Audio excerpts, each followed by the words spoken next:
Hello, Kincaid Guitars. Hey Johnny, it's Daniel.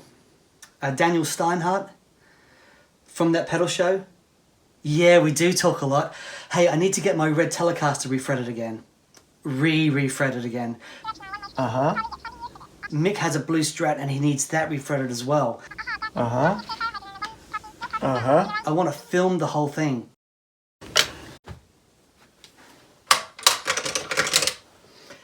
Sorry mate, got cut off there.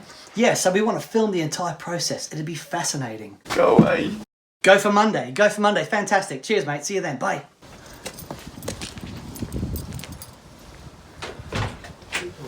Johnny.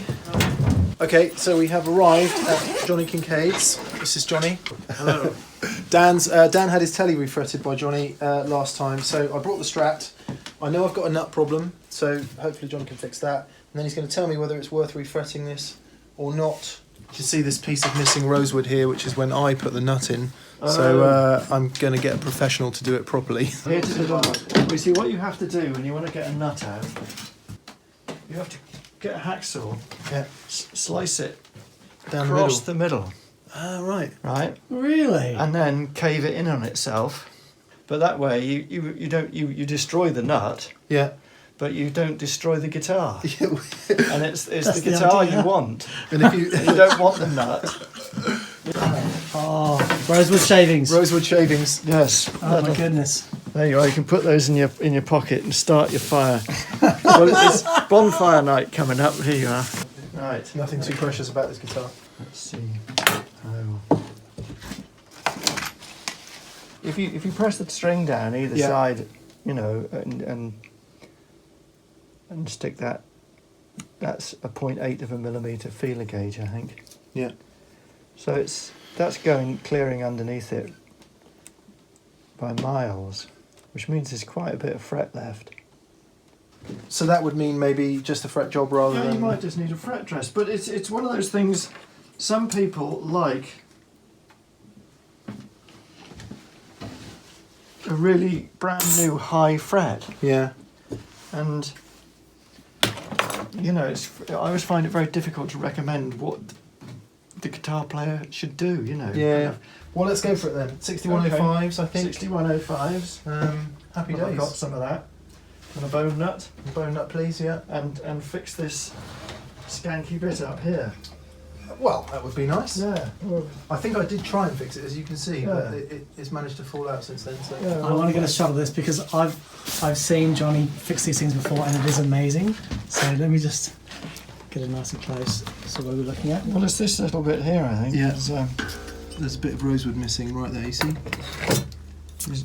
this little bit here. Ah, yes. It's not massive, but it's... And I bet that's a little crack in it here, over there, isn't it? Oh yeah. But it is. So that's me trying Yeah. to take the nut out badly, as As Johnny explained earlier. Look at that. You see that? We'll have had the hacksaw in Yeah. it. And You'll be careful, Gibson will patent that and put it on all their 2020 guitars. Here's one Johnny did earlier. So Johnny's already done this guitar, and I had this idea that if we put the biggest frets known to mankind in this guitar, that it would somehow be this magical elixir for everything that I've ever wanted in a guitar. What I noticed was it became so bright that I really had to temper so many other elements just from having bigger frets put in. amazing. Well, because the old ones were so worn. Well, worn. yeah, the They other ones were- was like They were absolutely knackered. shot. But for me, I'm thinking 6105s as well. Okay. Because that's what was on here before. Right, okay. Which would magic and really suit this guitar. What I found most interesting was how just having the frets done can completely alter the sound of the guitar. Well, it's why I kind of tell people to think about it a lot before refretting guitars. Yeah. And hang on till... Usually it's really nearly necessary, you know, all the vintage stuff. It's like, well, it's still working, isn't it? You know, sounds a bit slappy, but it's still very nice because it's going to change it. Yeah. You know. Just as an aside, I'm getting used to Frank Gimbali, by Sorry, the way. Frank Anyone who's getting annoyed at my camera work, it's because I'm getting used to Frank Kimbali. For years, I've been coming here and lusting over this guitar. It is absolutely divine. Anyway, I'm ordering one. I've given in. I'm going to order one. Have you discussed this with your wife? That's a question a guitar maker should never ask. How long does it take to build a guitar like this? You will wait just over 2 years, Okay. I'm afraid. So we shall follow its progress. Cool. So back to the telly. We've said 6105s. 6105s. So I'm going to put 6105s in here. Yep. And you never know, I might be able to recycle that nut because the 6105s are exactly the same height as that, and there's not, you know. This would be really interesting because it's just a narrower. Yes, fret. it's just narrower. Yeah. If the there's a bit of wood down here with, it just happens to be, I found it earlier, and it did have the right frets in it. That's the 6105, and that's the 6100, and they're both the same height, but it's a much bigger lump of metal. Isn't that amazing?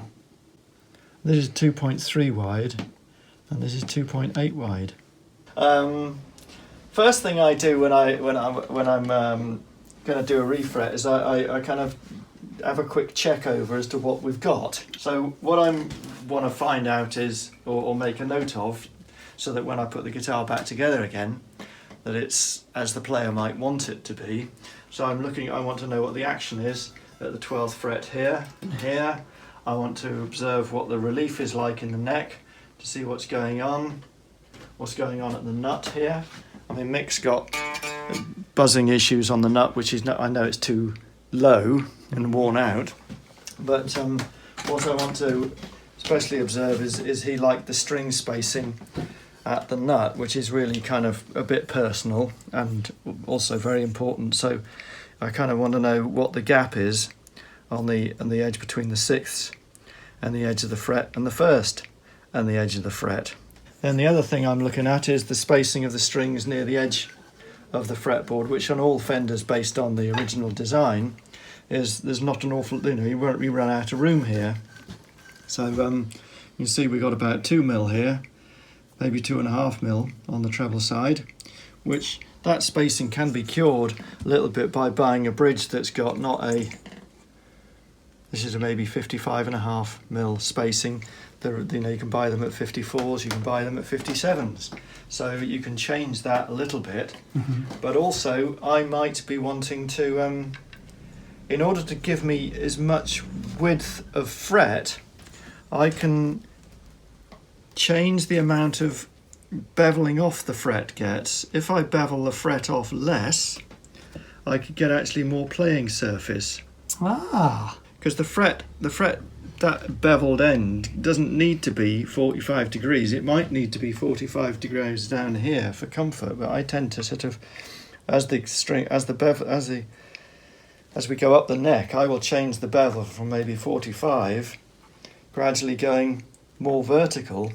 So I've played it. These frets are pretty worn, and they're very flat topped. They're very, very uncomfortable. They're very sharp. The first thing you notice when you play this guitar is you go, ouch. Yeah, as you run your strings yeah. up and down, they're like razor edges, and it's choking. Because they're so flat that the edges. They're so flat. As it should be a rounded hill in cross section. As it gets worn, it gets flatter and flatter, and it's choking off in one or two positions, which I'll, we'll sort out. There's the odd little chip on the edge of the board, which I'll fill when it gets put back together again. And the other thing I noticed is volume knob goes round and round and round and round and round and round. So I'm sure we can sort that out. That's Mick's infinite volume knob. Yes, it goes on forever. So I've worked all. I know how it's going to go back together, which is quite important. So then it's a matter of dismantling the guitar.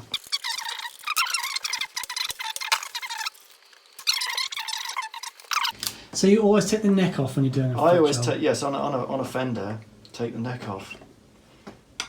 A Gibson, you don't have that, or all the set neck designs, you don't have that choice at all. So, if you can get this part out of the way, it's less likely to get damaged, and it's easier to deal with the neck on its own. That's quite nicely stuck on. It's called a bolt-on neck. It's not. It's a wood screw into a piece of maple. Here's the truss rod adjuster on the end of this. This is the original Fender design of where the truss rod is. It's difficult to get at, and it's got, as you would expect, with the string tension on, it had a slight bit of relief in it. Take the strings off, and now the neck has got a slight reverse bow in it. The strings are pulling it just a little bit forward. So let's see whether there's any tension on the rod or not. So if you undo that, and it's quite tight, so there must be quite a lot of tension on that. So that rod feels like it's tightened up to more or less max. So that's it completely slack. And then if we look at the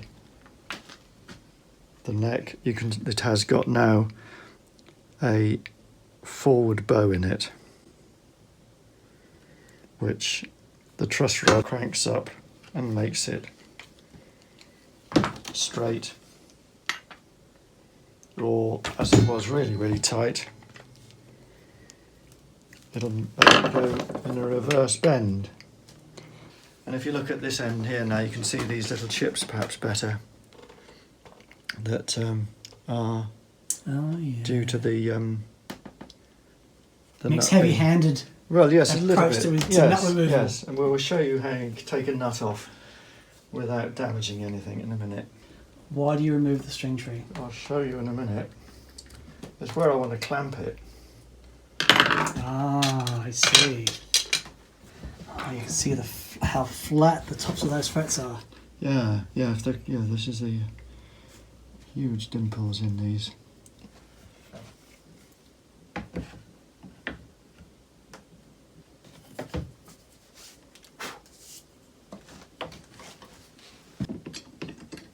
Ah, nice. Well, all I'm doing is just clamping it. This is just a very Heath Robinson really clamp system. You know, which I don't know how many guitars I'll get to in the end. We're only on 520, I think, at the moment. You've made 520 guitars. Yeah. So how long have you been building guitars for? I don't know, at least 40 years. Wow. Okay, so I've never seen this next step being done. Right, okay, well this is the neck's held. You might have seen me plugging in a soldering iron. I got some solder here. I've got a bit of tissue, and I've got some blades, and I've got some little snippy things here. There are different ways of doing this, but most frets these days have been put in with a bit of glue to hold them. Right, a piece of fret wire. I don't know whether you can see this. That's the top of it. Right. And this is the T section of it. Okay. So the fret looks like this in cross section, and it's got some little nibs on the tang. Okay, yep. And it's not quite as crisp like that. It's rounded off at the edges. It's rounded off here. Oh, okay. It's rounded off here because it's extruded. These little tangs that are sticking down the T section aid its wedgeability, if that's a word. So there's a slot, and this gets rammed into a slot. Right. And it's the degree of tightness in that slot that makes it stay in.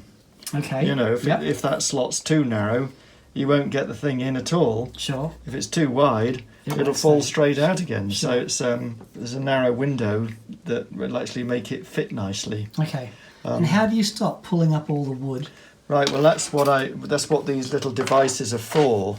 So naturally, as it gets pulled out, these tangs are going to want to chip the timber here and here. Yep. So what I'm going to do is let's start off just to get a little bit of. I'm just going to rough them up. all that does is cleans any crap off. And am I allowed to say words like that? Yes, yes, crap is fine. This isn't the BBC. No, no. And then that just freshens up the surface and allows me to the solder to take nicely.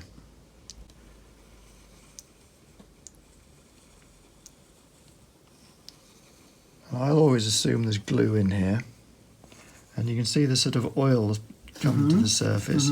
So this is, I'm going to push that over here.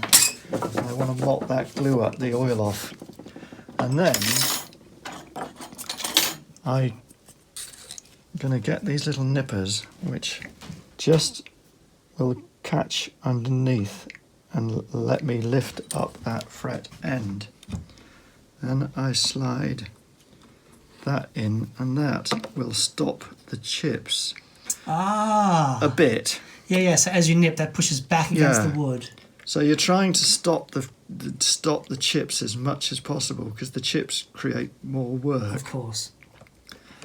And eventually it will come out. Wow. This has been refretted before, this guitar has. How do you know? Well, that's what Mick said. Oh, okay. So he's had it done once before. So I've got halfway up the fretboard, and I just want to stabilise these little minute chippy bits and a few little hairline fractures. And the way I like to apply this is just with a blade. I can get it where I want it. It's the runny super glue which runs up cracks like nothing else. How many emails have you done in your life, Johnny? I've done 2, I think. I did one about a fortnight ago. I was quite successful, but it was only a very, very short sentence, so I was able to type that out. But I did need someone standing beside me to tell me which buttons to press. Do you still enjoy it? Yeah, I do. I don't know why. I do. You know, it's... I guess I kind of like guitars so much. You can use them as a prize. Do you have competitions? Do you have competitions? No, we don't, but I think we should. Give away all the mix-up frets. Yeah. That's great. As a prize. Right, next thing I'm going to do is take out this... the nut. Okay, this Time for the nut. This is how you get a nut out without hurting the guitar. So...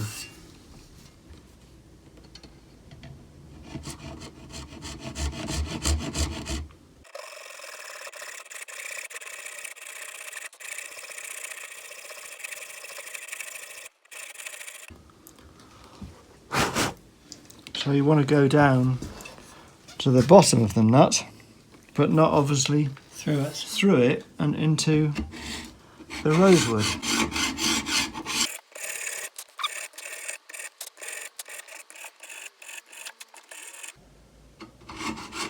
Okay, I think that's probably enough. And then, so you've got to slice it right down the middle, and then we just need to cave it in. So then tapping the nut very gently forwards, and then from the other side, caved it in, and out it comes. Oh, wow! You see? You see this residue here, there's about, millimetres worth of glue there, which is not what you want. You really want that to be nice. Well, it's a nice, the bottom of that slot is curved. Oh, okay. Right, on this version of the design, the bottom of that camber is the same camber as the fingerboard. Okay. Sometimes, some of the versions of the Fenders, it's a flat bottom to the slot. Right. But most of the American ones, it's a curved bottom. And so I'll have to make a curved bottom piece of bone eventually to fit back in that. But I'll clean all that crap out of the bottom of that slot. Straight edge now, and without the frets in, you can see how much of a you come round there, you can see how much of a dish we've got in that neck, and there's a bit of a raised section here. Okay. if I tighten that up, has that disappeared? Not quite, but take that out. With it tight, that might be almost straight.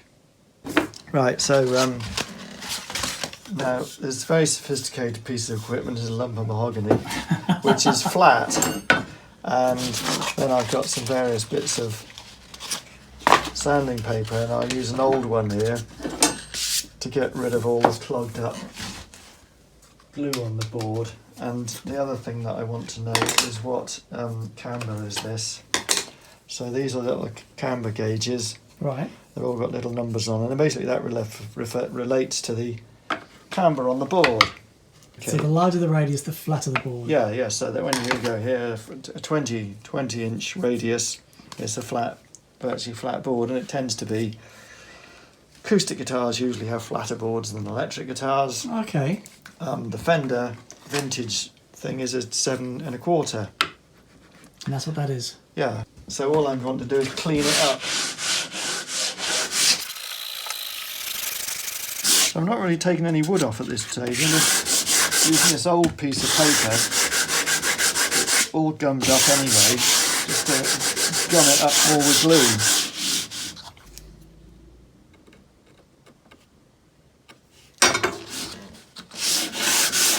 And there's always going to be a bit of a hump here on a Fender neck, because it's this dimension here is different to that dimension. Right. So they generally fold here, you know. There's always, this bit is always in the way.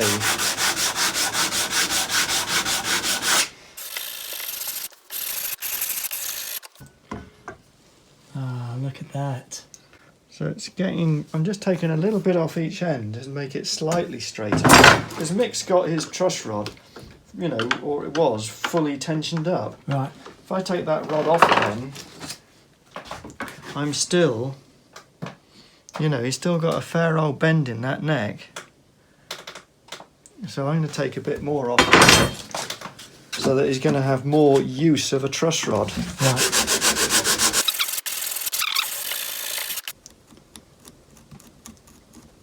This is Mick's missing tooth here, kind of thing. And we've got some nice bit of rosewood dust here. And the only way you're going to fill up anything like that, unless you're going to spend hours making a little bit of rosewood, is to use a bit of the same coloured dust as we've got, because it's in such a small little hole. And we put that bit of glue in there, and then we stick that up on top of it.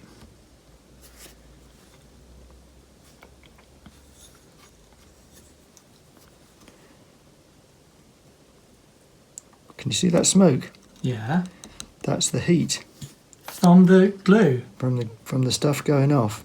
Yeah. Wow. It's an exothermic reaction, I think they call it. But let's get a pile of it.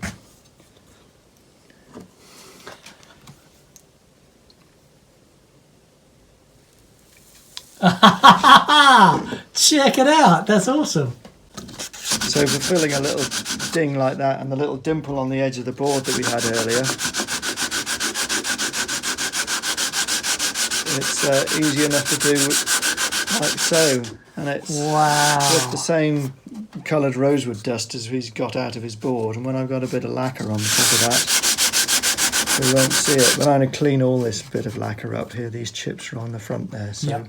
I'll do all that for him. This has opened up the edges as well, Yeah. so we can get those tangs through. Oh, look at that. Nice. So you'll see the tang now at Yeah. the end of it all, and at the end of it all, I'll have to touch up the lacquer, but so be it. I don't mind doing that. Nice. Right, this fret wire here Yes. is a Dunlop 6105, and those are its dimensions. We've got this camber, and we've got this straight fret. What I really want is a curved fret, because it To match the camber. to match the camber, Yep. or actually to be slightly tighter than the camber. So what I'm going to do first is bend the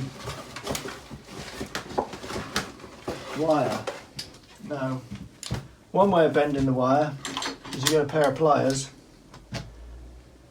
There's one that's already got started to bend on it. And you get the pair of pliers and very carefully kind of go bend, bend, bend. But this little gadget it makes it slightly easier. This is a little wheel and two little wheels. Yep. And a handle that turns the big wheel round. Right, see if you can get in close and you hear the nice noise.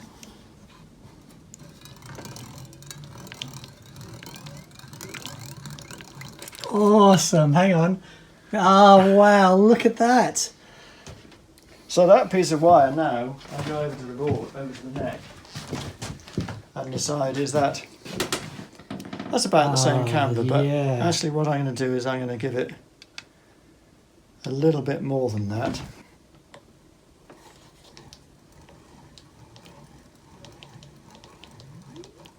Makes that little whoop. Yeah, that's slightly more cambered, right? Yep.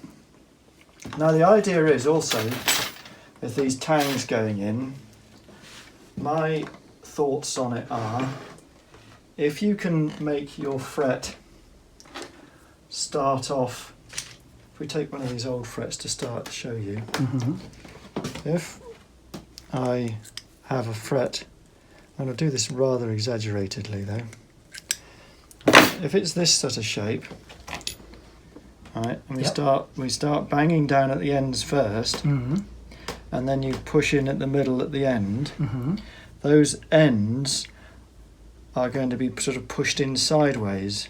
Okay. Which then means that the tang hasn't got a direct route Out. back out. So it's a bit like a bayonet fitting, isn't it? Yeah. Yeah? So it's just a question of measuring it over length, snipping it, and I go, okay, I want it to be at least 3 or 4 mil longer than the slot.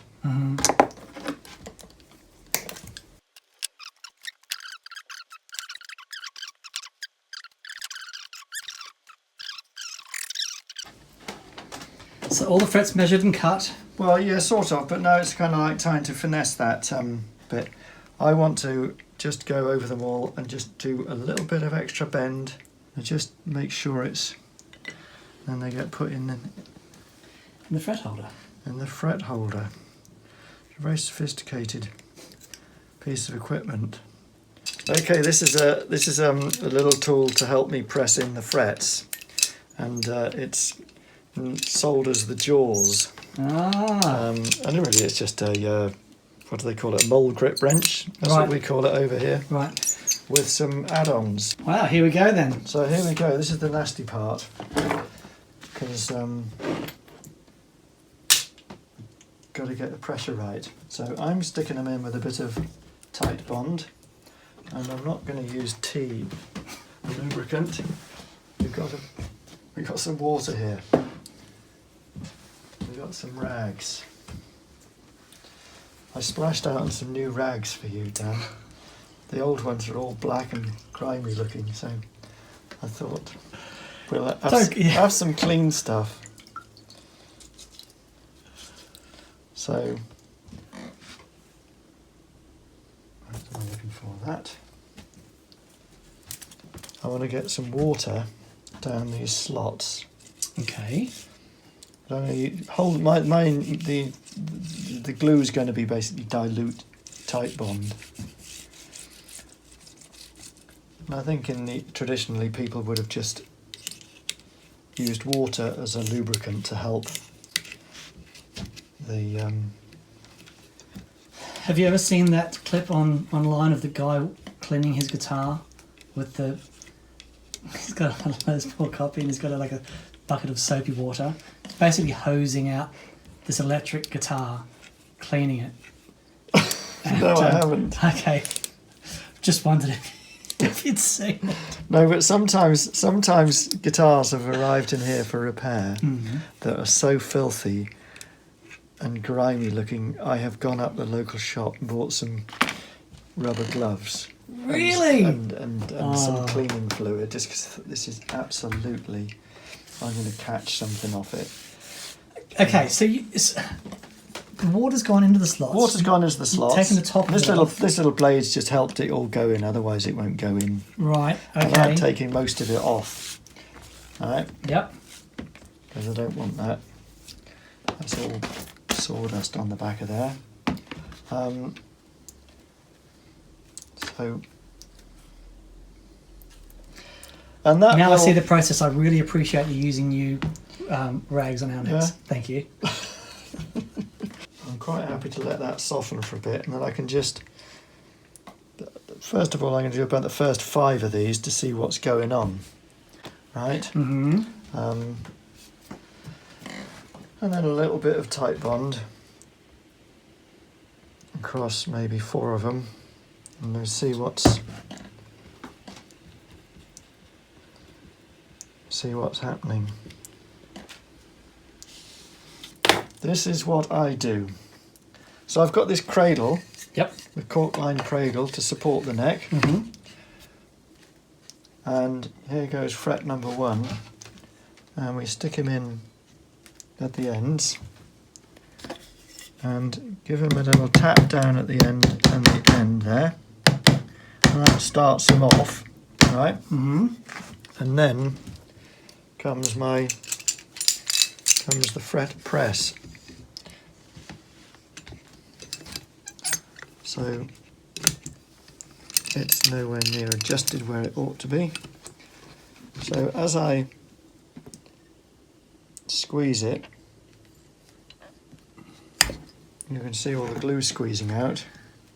Just don't know whether you can see that or not. Yep.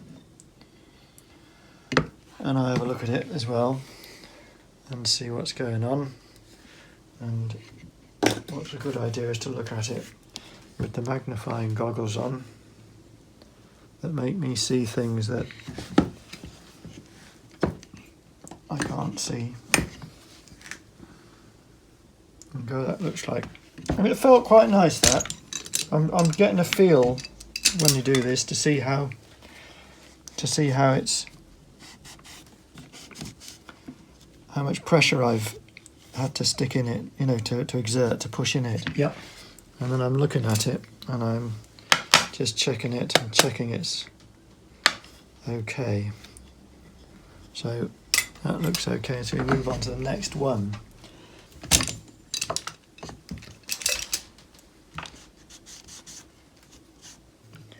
And then there's a knob here that opens and closes the jaws press. So as we go up the neck, you'll notice me touching that all the time, and that's me allowing for the depth of the neck Sure. that's increasing all the way along.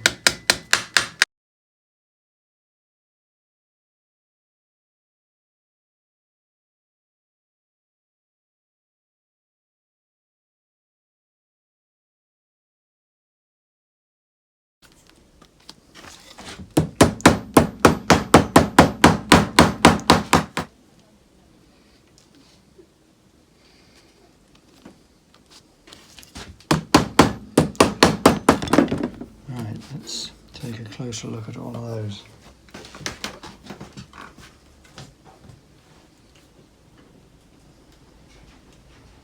So what are you looking for? I'm looking to see they're not sitting off the board. Right. That's what you're always. Are they nicely seated? Right. So the other thing that I do, just as insurance, because I've introduced a load of water in there, I go, and it's whether this is necessary or not, I have no idea, but I do it because again it's one of my little habits. I want you there. This is just in case any of them get any funny ideas overnight. Right. When I'm not watching them.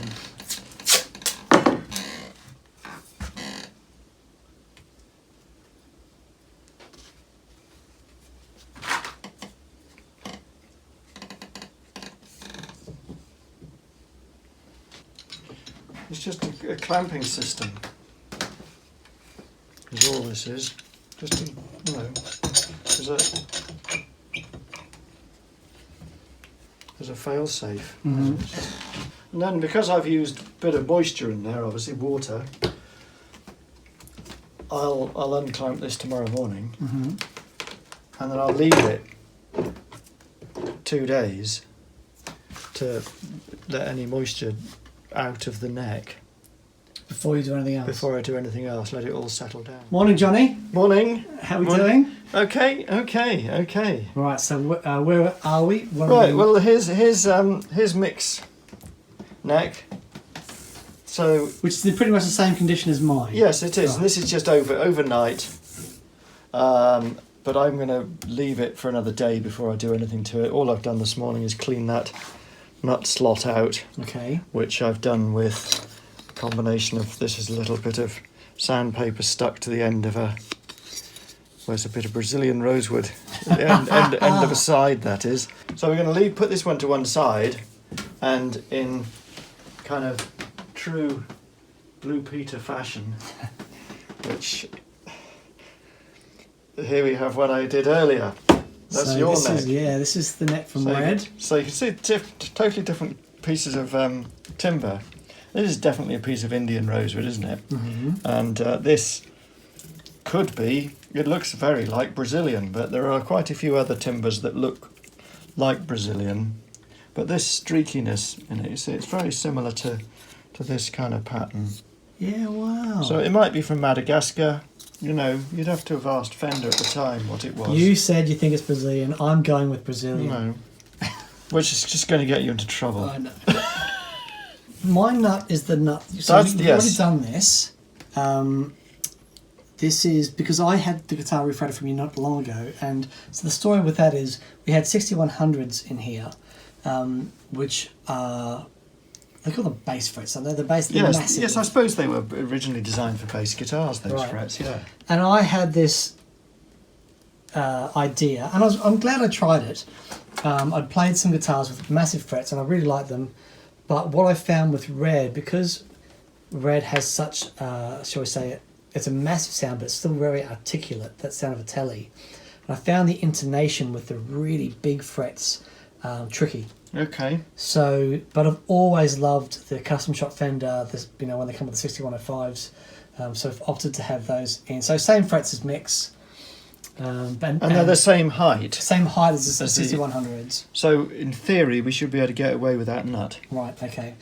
Now, you make the bone nuts from scratch every time. Yeah. Right. Yeah, I get lumps like this. Right. This is unbleached bone, Right. and this whiter stuff is bleached bone. That's What sort of bone is it? Wild bone? Well, they tell us it's cow thigh bone, Oh, okay. but who knows? Sometimes the bleached bone has been boiled in whatever they boil Oh, it interesting. in soda, I suppose it probably is, that it becomes very, very soft. And I have a theory that the bone used to be better 30 years ago Wow. and harder. And I've talked to vets about it. You know, guitar playing customers that have trained as vets. I said, would that be, you know, did bone used to be better on animals in the old days? And they said, well, they might do, because they feed cattle twice as fast as they ever used to do, don't they? They fatten them up faster. Oh, wow. So all this sort of speedy growing of a cow might well make its bone less dense. So I'll whittle it, sand it down until it's a good fit in that thing, and then make a bone nut out of it. And it means I can control it all. I prefer doing that than buying the pre-shaped ones. Sure. You know. I've tried making my own nuts in the past. Shall we say it's an art form in its own right? It is. Well, it is. People forget that actually it is one of the most important bits of a guitar, because that is the spacing there is really important. How far the strings are off the edge, and then the height of each of those course. slots. Yeah. It's the starting point of that whole playing action. Yeah. First thing to do is to get rid of these ends. So I have got another pair of snippers here, and these are just a bigger set of what we used to pull the frets out. So all I'm going to do is whiz up the end, up one end and down the other side, and snipping the excess off.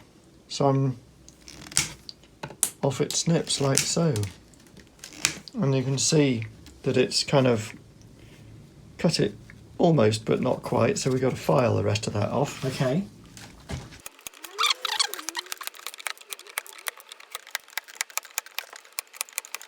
So the original frets I had on there, I wore out, and then you refretted that for me. I think it was about 10 years ago. They, you know, and I was doing loads and loads of gigs. So an average set of frets will last how long? Well, it is different for different players. Right. Because I wore out the original set in 5 years. Okay. I got the guitar in 2001. Yeah. It depends on the strings you use. Depends on your playing style. It depends on your playing style. People who are bending and gripping. I mean, I think people play guitar like they handshake. You know, some people have got this kind of like soft thing, and other people crush your hand. Right. I think that's kind of what people are doing to the neck. Right. And so I've got some customers that I've made guitars for maybe 30 years old now, and I say, isn't it time that guitar got set up? There'll be loads of fretwear, and they say, no, not a bit. And they must just be playing with just the right amount of pressure to make it work. Brian May's frets on his guitar are the original frets. Right. He's never had it refretted. He made that guitar when he was 17. Yeah. So, yeah, okay, very interesting. So other people are mincing away and crushing the thing and working at it, and all the blues benders are going over 11s, 12s. And they're pushing it like mad. Right. And that just wears and wears and wears. Okay, now I want to smooth these off. Right. And to start with, I'm going to do them... they are going to end up with a bevel on them, but to begin with, they're not going to be I'm not going to do the whole beveling, so I'm just going to hold the file and grind them. Now I'm pushing them down. I've not got the file around this way and filing up, which might push them out. Okay. So you're always kind of going, you know, keep them seated.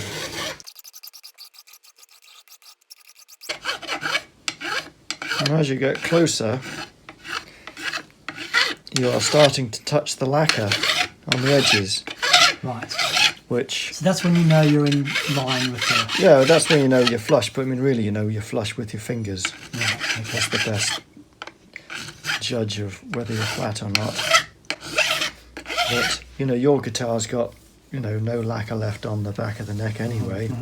But I'm going to put a little bit down the edges anyway, just to fill up any little gaps there might be at the fret ends, because it'll be comfier for you.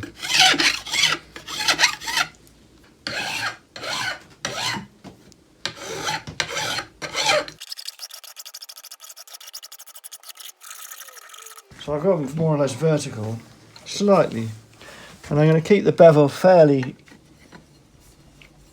vertical here. Okay. And as we go down, there's going to be more of a bevel. Yeah? Oh, okay. Yep. So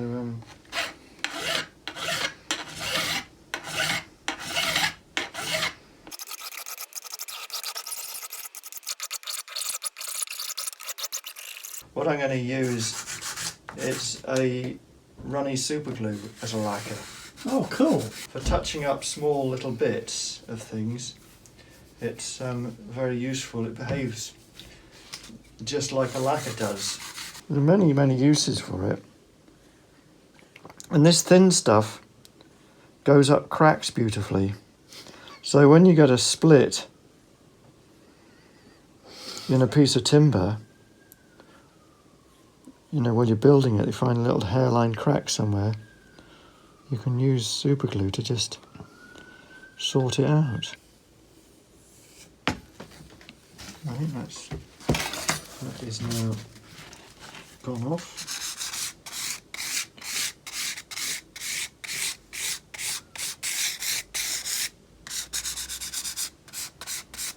Wow. And it'll polish up just like a lacquer does.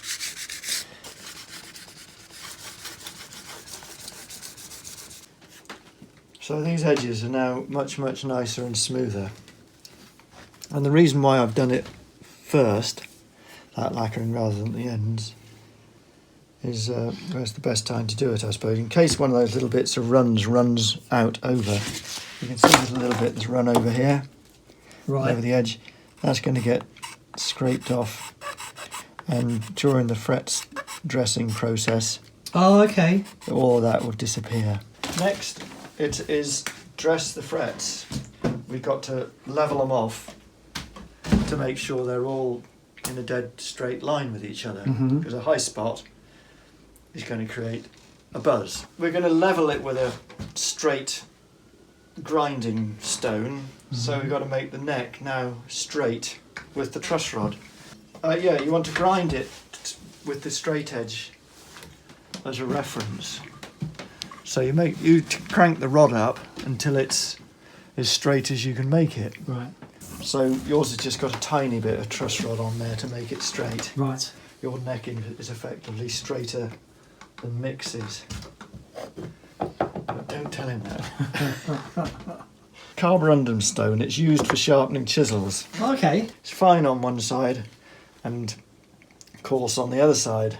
And I have this highly sophisticated piece of tissue paper to stop me getting quite so grimy. And you can see over the years, so this thing's straight that way, but you can also see that over the years it's dished Oh yeah, into, nice. into a shape.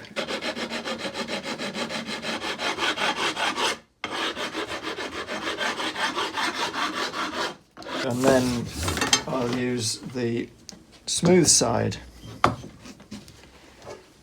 So I think I get a few more fret grinds out of that bit of tissue paper, don't you think? With a bit of luck, we'll have ground out all the deeper scars. Right, so get rid of that stuff. So now what we've got a load of frets that have got varying degrees of a flat surface on, just there. Now we don't want that, because that's going to be uncomfortable. What we want is a nice rounded hill in cross section. Right. So what I've got to do is file off, get rid of those edges there, and make it into a nice rounded shape again. See what Mick's got on his guitar, he's got a fret was like that, and it's that sharp edge. When you're playing it, you're going, ouch. Yep. So I've got to go up and down and grind them into little rounded shapes. Three-sided file with the edges ground off to not skank the surface of the fingerboard.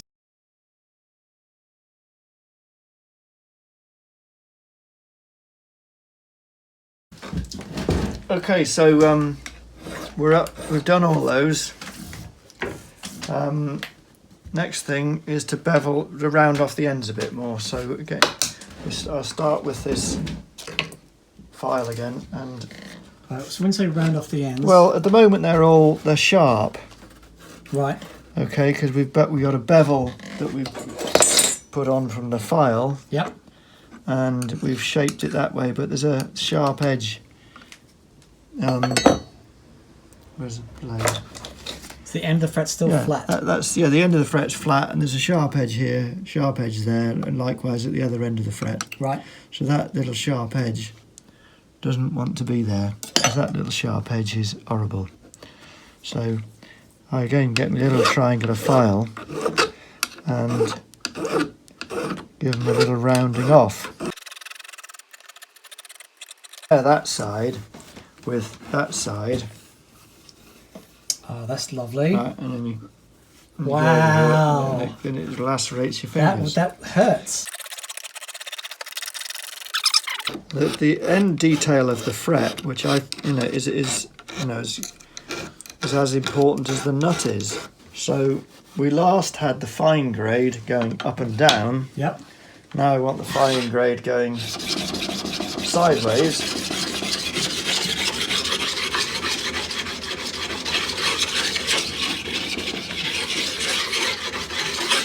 Always finish off going sideways because that's the way the string gets sort of bent. Yep. You know, so it's smoother for it. So then we put that away. Then now we've got to polish them up.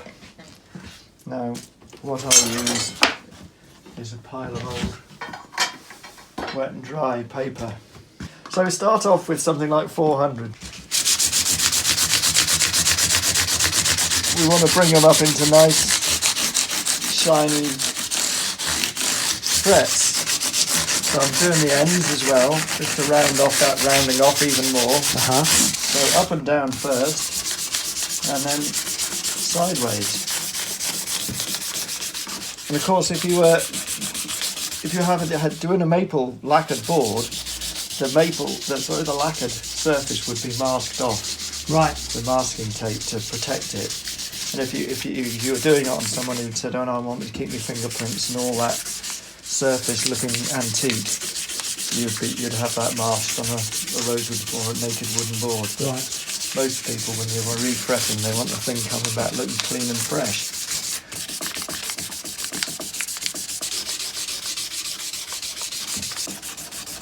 And then I'm working down the grades.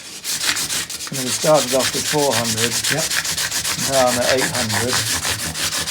Ah, that's amazing.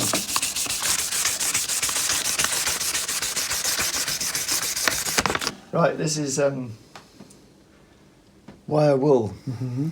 It's the one that's got 4 zeros, 0000 grade. Right.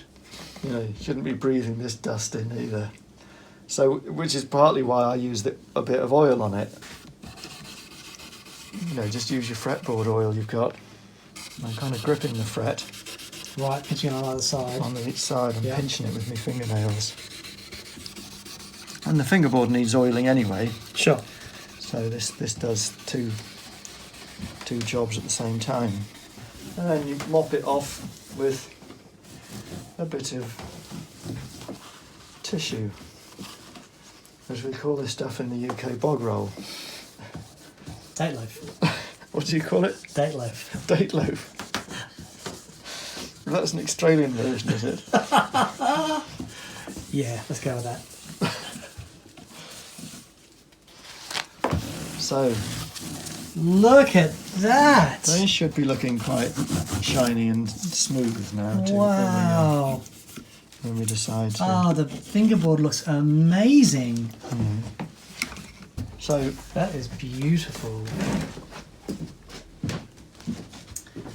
Oh, Red, you're going to be so happy. and if you don't like, Oh, it just feels good, huh? just fantastic. So, is that done now? well, in theory, yes. You know, all we need to do now is to reassemble it, and with a bit of luck, fingers crossed, we won't have any buzzes and things like that. You know, so Right. So you might go back to that stage if for something funny's going wrong, but hopefully it'll be right. You know. So unlike me to be excited, but I'm so excited about this.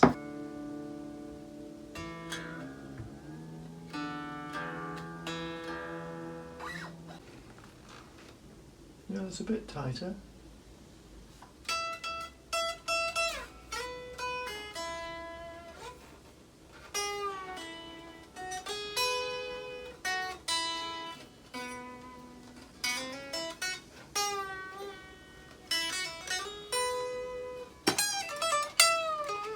Ah. Oh, mate.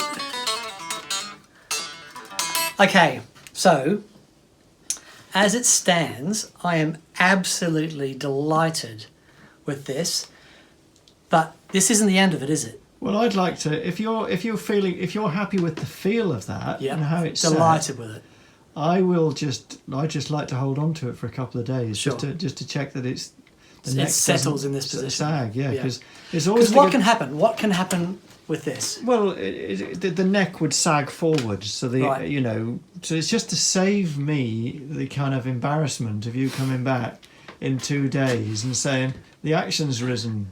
Okay. And I go, oh right, well I'm going to take it apart and and tweak it. If you were kind of on tour and passing through town, and needing this done, you just go, hey, this is watch great. out for it. It's you might need to tweak that rod. Okay. But as you're relatively local, and happy to, well, maybe are you happy to wait another couple of days? Well, I'm very happy for this to be done properly. And then it's just less likely for you to, for it to settle out of position. And it's that most of them don't need much doing to them, but it's just the ones that, sod's law, the one that you'd give back Sure. without checking and double checking and triple checking is the one that's going to, move.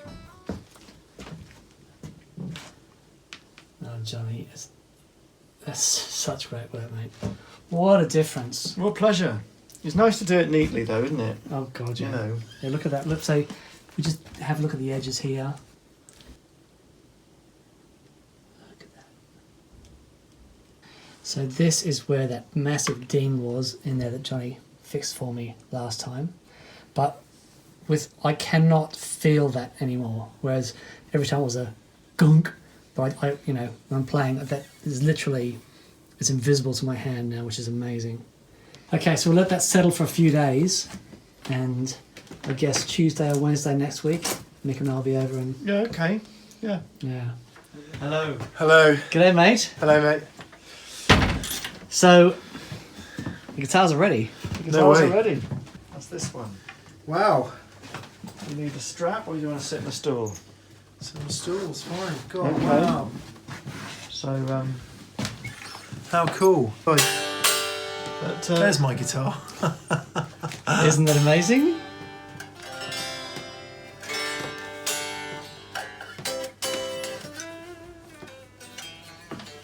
Wow. do you want to plug that into the acoustic amplifier? No, it's fine, Johnny, honestly.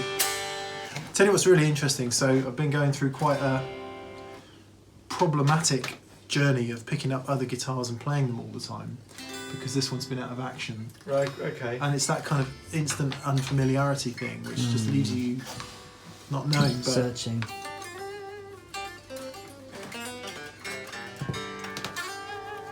this is my guitar and it feels like my guitar, which is bizarre because, Strats are ostensibly all fairly similar, aren't they? Well, yeah, I suppose, yeah, nominally, until you actually pick them up and play them.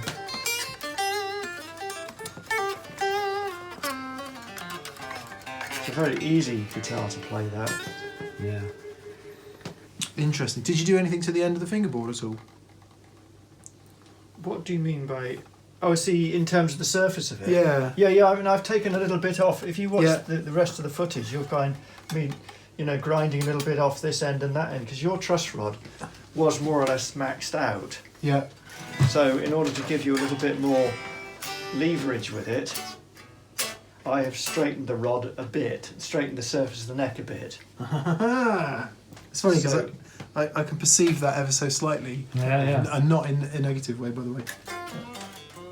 And then I'll have probably taken just an extra little shaving off there to get it out of the way, because all these guitars suffer from, the end of the fingerboard kicking up in the air and getting in the way.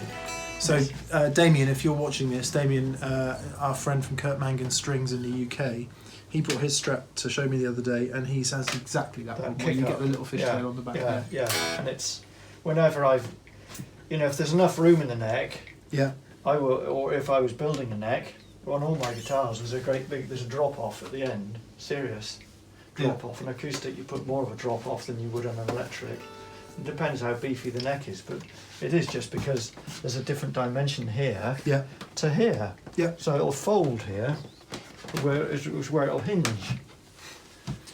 See, that's what when in one of the earlier things that we were talking about when we were here with Jonny last time, that whole thing about you just can't beat that.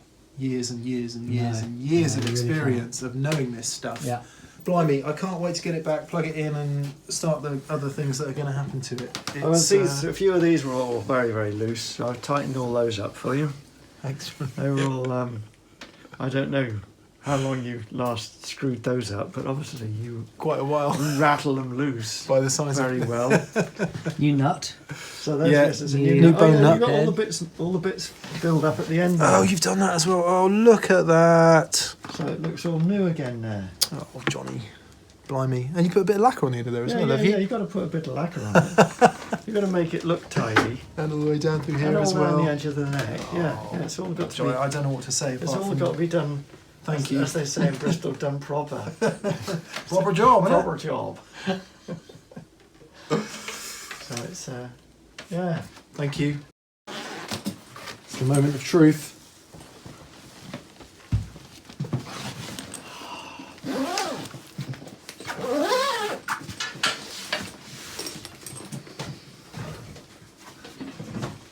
It's a very nice gig bag, that, Dan. Is that a reunion blues gig bag? It is a read bag. Where's my pick? I assumed it was mine because No, I noticed you there sans pick. in an And in an unusual twist of developments, Dan has started using the same plectra.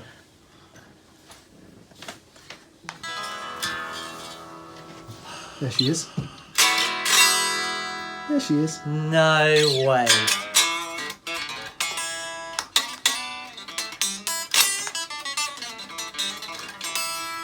Even I can hear that.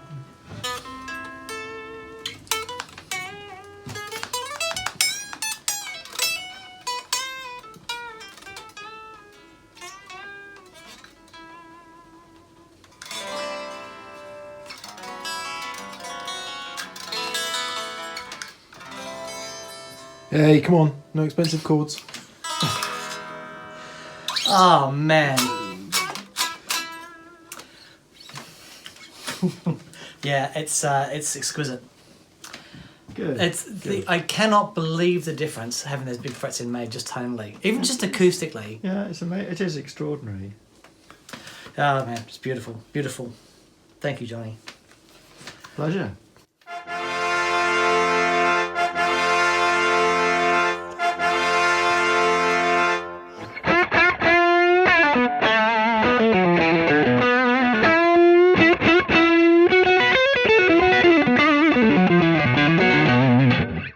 Hello! Hello! Oh man, it's so different and so much better.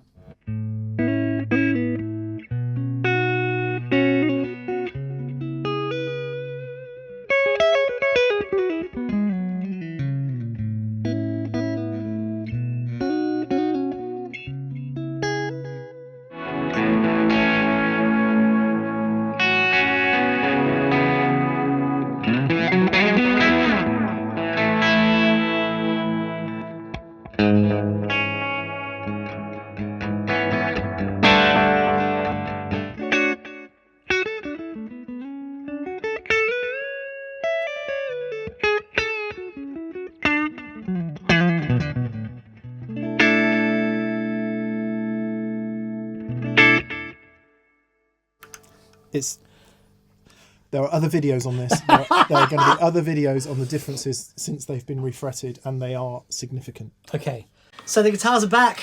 Le moment du vraiment. I've half done this deliberately, and I've half done it for a more serious reason, Right. which is, so when did we get these back? On Tuesday. Tuesday, so that's 6 days ago. Mm-hmm. Been very busy in those 6 days, and I had a weekend of doing stuff that was away from home. So I literally, the first time I took this guitar out of the gig bag from having it refretted was about 5 minutes ago. Yep. Played it a bit in Jonny's shop, and I did actually get it out and I had a look at it. And you're going to When do I a got it lot back. more to this guitar, but for the moment, Yeah, for the the only thing moment, that's different is the frets. I've just played it and I'm not sure I want to do anything to it. It's ace. You I'm happy? so pleased to have it back. Yeah, the frets feel big. They feel tall. Mm-hmm. They feel. What really surprised me when I played it in the shop, and I don't know if this will make it to the edit, was just how well it intonates, because I was really worried about that. Tuning all over. Yeah, I was so worried about would I be able to play it in tune, because the frets have increased in size, because after so many years playing, you get used to fretting things in a certain way, and it just seems hardly tuned it, hardly done anything to it, and it's just ace. I mean, there's some nice tension there. Johnny's put a bit more bow in the neck, which when I first started playing I was thinking, oh, maybe that's a bit too much, but actually it's really enabling those strings. I was exactly the same. Really? Yeah, because I thought, you know, especially around the B area, I was thinking, is that too much? But Yeah. but no.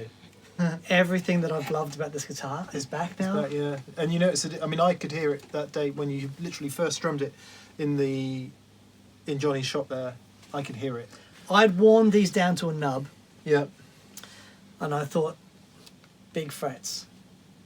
But the biggest thing for me was how much it had changed this guitar tonally. Yeah. And back to the 6105s, and it's back where it should be. And that's been the biggest stunning thing for me. How can having frets that are the same height but a little bit wider change the tone of the guitar? So what should be interesting then, because the ones that came out of this guitar were a bit smaller, it should be a bit more visceral and a bit more. And to be fair, that's the thing that I've been having played a few more vintage Strats recently, and this is part of the vintage Strat journey. Oh, sorry, part of the Strat journey that I'm going on. Having played lots of the oldies recently, the one thing I'm missing about this guitar and a lot of the new guitars I play is they just don't have that visceral Edge to them. And who knows, maybe a bit more metal in the fingerboard. Might start to do that. I'm going to change the pickups, going to change the bridge, going to do all that as an experiment. Not going to change any of this, so if I don't like the new stuff, it can just all go back as it was. Yeah, right. Playing it today, I don't want to change a thing. No. But in the interest of experimentation, we're going to do it. Well, there Anyway. you go. Cool. They have returned. They have They shall be returned. in many videos from now on. And I am, after really badly falling out of love with this guitar, I feel a whole new chapter in our relationship coming on. I'm really sorry. Awesome. There you go, guys. Cheers for that. See you soon. Bye.